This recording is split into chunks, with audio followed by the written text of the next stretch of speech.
that 5 city, and it doesn't matter where you go, you will be still in Cappadocia region. But of course we have a lot, mostly rock formations, which we call them every single of it as a fairy chimney. Mostly fairy chimneys we are able to see in Göreme or nearby Göreme places. So if you check the map and if you make a triangle on the map, Avanos, Ürgüp, Göreme.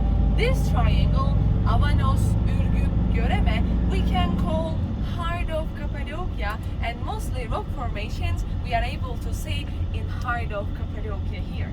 We are in a volcanic area right now, but you don't need to be afraid, because all around Turkey we don't have any active volcanoes anymore. Hopefully they are all dormant, they are all sleeping. But in the region we have some mountains that we are able to see today. For example, our biggest and the highest mountain in the region, it's in Kayseri, name is Erciyes, or in Latin name is Argos Mountain. Did you see it before? Maybe you saw it from the balloon, maybe you saw from your hotel house. You were able to see many points in Göreme.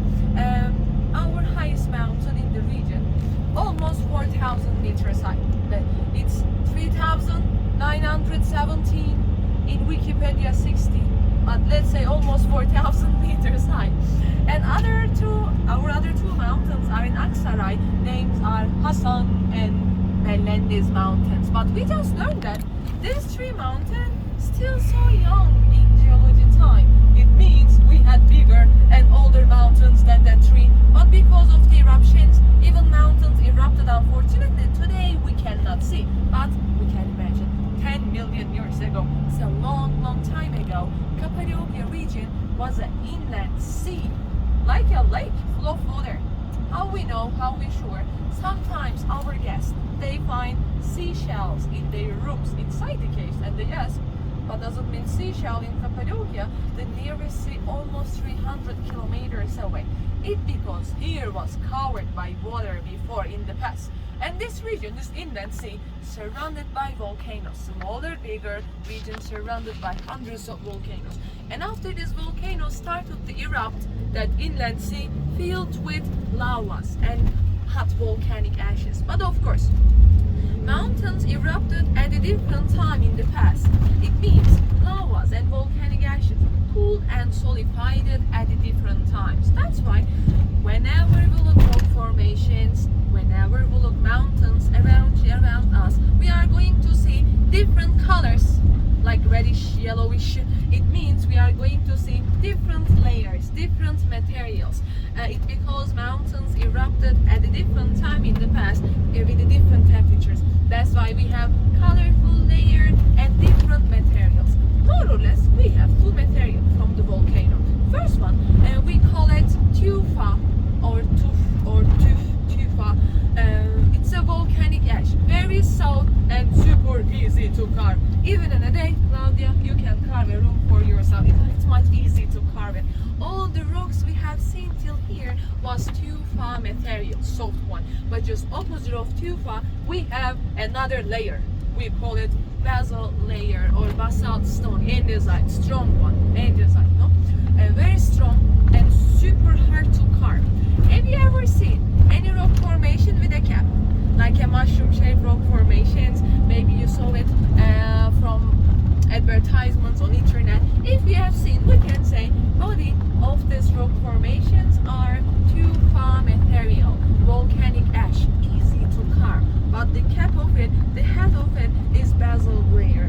When a rock formation lost his cap, literally, he lost his cap, he lost his umbrella. It means it's gonna affect more than natural erosions, vertical erosions. It's gonna affect more than rain, snow, wind, and it's gonna melt somehow. It's gonna die after basalt gone. But we don't need to afraid, because in Cappadocia, in some places, when some rock formations are dying or melting, on the other hand, some rock formations are coming out again, because this progress still continue.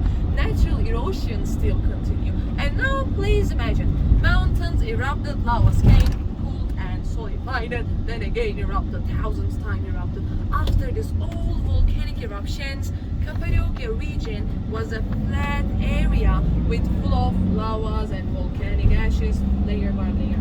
because of some big earthquakes, because of some enormous earthquakes, a part of landscape cracked. All the water went into these cracks, all the rain, snow, wind, sometimes even rivers went into these cracks, and these cracks became large by time. That's why we are surrounded by valleys around Göreme. And who made these cave houses, right? Civilizations of Cappadocia. Who used to live in this region? Or let me ask, who left this cave behind? So the first civilization of Cappadocia were Hittites. Have you heard about Hittites before? Yes, or in history. Hittites, or Hittitians, or Hittitas, Hittichis. Lot of pronunciation about them. Let me say Hittite or Hittitians around 2000 BC.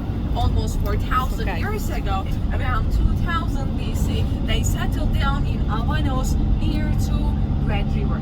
If you remember Hittites, or if you search for Hittitians, you will see that they were famous with their pottery designs. They were making beautiful ceramics, beautiful potteries. Even today, if you visit Avanos, you will see people in Avanos. They still making potteries. Around 4,000-year tradition from Hittites, it still goes on, and families still making money from the potteries. But let me explain it.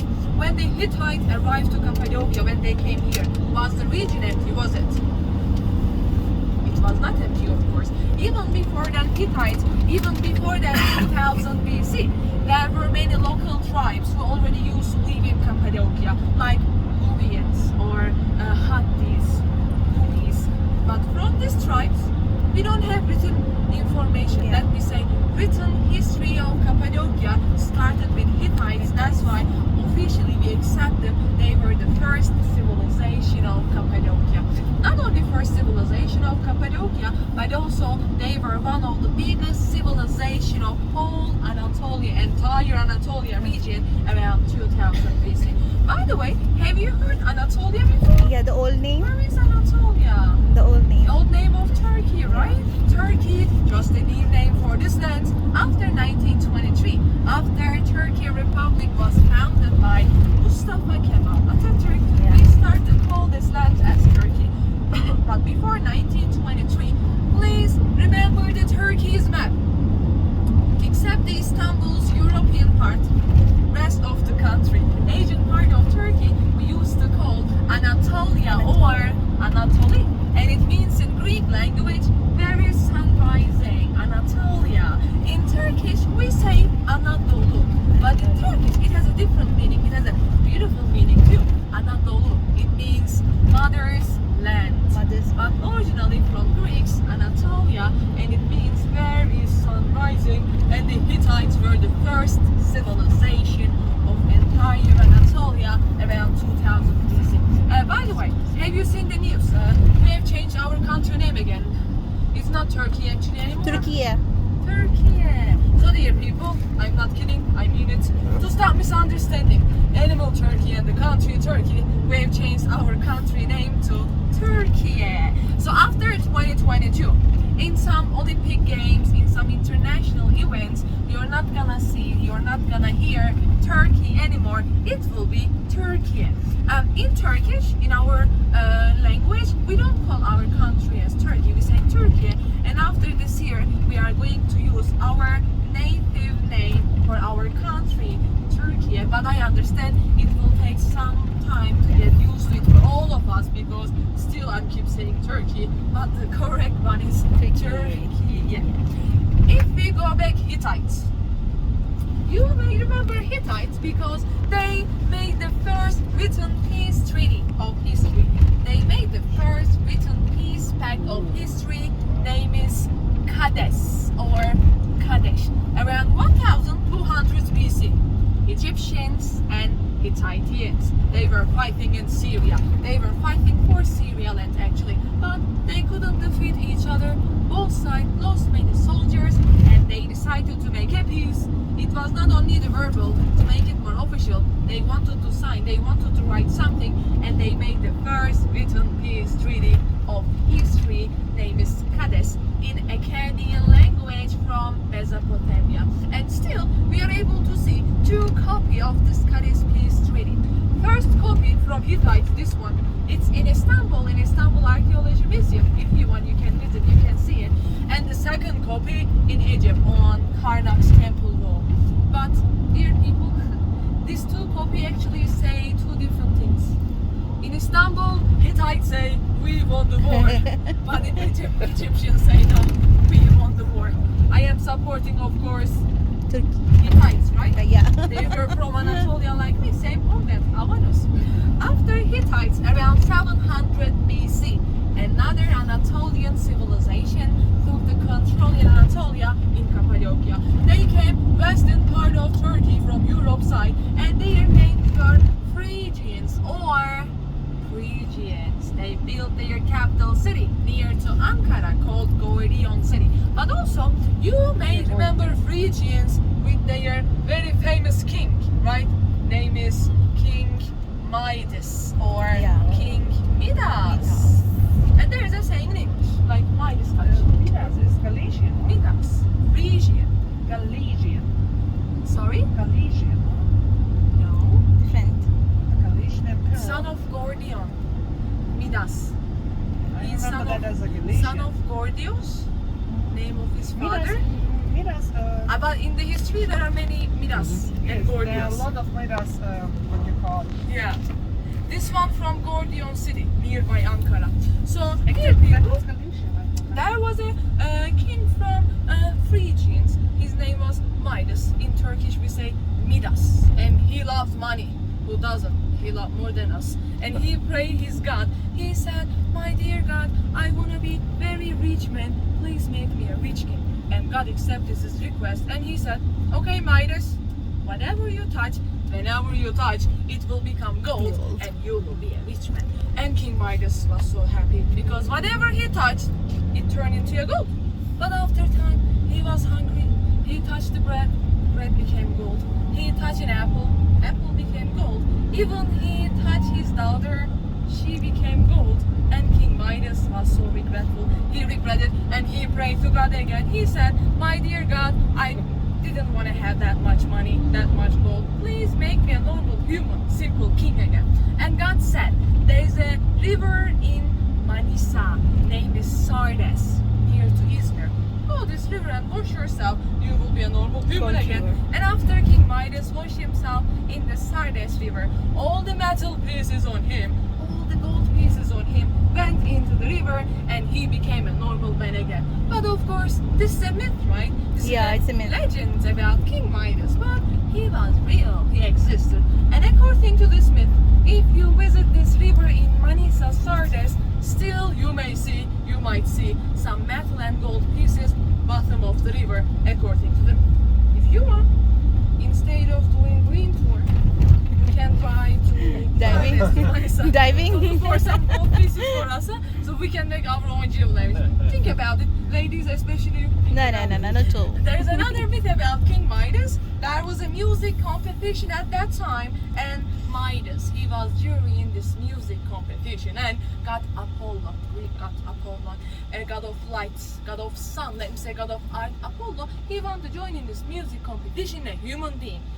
After everyone played their instruments, King Midas voided a humankind instead of God Apollo, and God Apollo became angry and he said, how dare you voided a humankind instead of God here? You know nothing about music, Midas, because you have donkey ears, and God Apollo made his ears like a donkey. Also, if you search for King Midas, you will see him. He is depicted with his beautiful ears like a donkey from Phrygians around 700 BC in Anatolia from Gordion city. After Phrygians, dear people, around 500 BC, a big empire took the control in Anatolia in Cappadocia. Persians came. Today's Iran or Iran, old-time Persia. When the Persians arrived to Cappadocia, they found many horse farms here. They found many horses here, like you like today. And then Persians took some of these horses to their land. They used to call this region as Cappadocia. And Cappadocia changed in time to Cappadocia, and it means in old Persian language, land of beautiful horses. we are in land of beautiful horses right now. But of course, if you Google it, if you search, what does it mean, Cappadocia? For sure, you're gonna find lots of explanations. You're gonna find lots of theories. Some people say it's not land of beautiful horses. When the Hittites settled down as a first civilization, they had a goddess, sun goddess, and a female. Her name was Kepat. When people want to say Kepat's land or Kepat's place, they were saying Kepatu. From Kepatu to Cappadocia, it may come from a goddess name too, but land of beautiful horses, it sounds more romantic, right? Let me say land of beautiful horses. After Persians around 330s, 335 BC, Anatolia hosted a big commander. People saw a big commander from Macedonia, and his name was Alexander the Great. Alexander the Great, on his way to Asia, on his way to India actually, also he had been to Anatolia, and literally every part of Anatolia he went, he took the control. He and his army was so powerful. But while Alexander the Great was passing through from Anatolia, he heard another legend, land of legend, Turkey. He heard another legend. There was a Gordian knot at that time. Do you remember the Gordian name? We just said capital city of Midas, capital city of Phrygia. So there was a Gordian knot at that time, full of rope, like a puzzle. According to the legend, who finds and who opened this Gordian knot? The one is going to conquer all the world.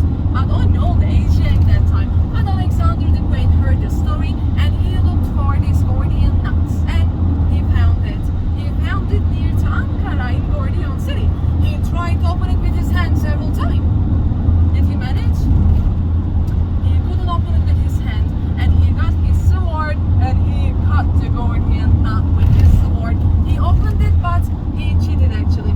He left Anatolia, he went India, then Mesopotamia. As you remember, Alexander the Great was so young when he died. Yeah. He was 32, 33 years old when he lost his life. Yeah. And after he passed away, after him, He was said shot with the arrow, He poison was- arrow. he was cursed by God because he cut the Gordian knot. That's why he died when he was so young. But he got poisoned, no? A close friend. Yeah. A close friend, unfortunately. After Alexander the Great armies, after Alexander the Great commanders, around 17 AD, another big empire took the control in Anatolia, in Cappadocia. Romans came. So dear people, Roman Empire from 17 AD until 11th century AD, like 1,000 years, Anatolia ruled by Romans non-stop. I am saying non-stop, but also, as you know, Roman Empire separated in 395 AD. Roman Empire separated. West Rome stay in Europe, capital was Rome, and the East Rome stay on the east side, capital city was Constantinople or Constantinopolis. You heard before? Yes. Constantinople? Have you ever been to? How was it? Beautiful, right? Istanbul, old name of Istanbul, city of Constantinople, or Constantinopolis in Greek, capital city of East Rome. So after Romans became two parts, East and the West, but still they were Romans. That's why I can easily say, like 1,000 years, Anatolia ruled by Romans until 11th century. What happened after 11th century? So dear people, 11th century, it's an important date, it's an important time for Anatolia, especially for Turkish people. 1071 AD, Battle of Manzikert or Battle of Malazgirt. The first nomadic Turks, which we call them as Seljuk Turks or Seljukians, they arrived to Anatolia, and Turkish people started to rule Anatolia after 11th century. But where they came from, right? If they were not in Anatolia, where were the first Turks? Where were the first Turkish tribes? Actually, first Turkish families, first Turkish tribes, they used to live in Middle Asia, near to Mongolia, north of China. Yeah. But China was very strong enemy for them. They were always fighting. That's why we see the Great Wall in China, right? That's why we see the Chinese Wall. They were always fighting, and sometimes they were making intermarriages. Their princess were getting married, but when the married couple died, agreements were dying too. They were farmers. They had animals. The region they used to live in north of China was not suitable for farming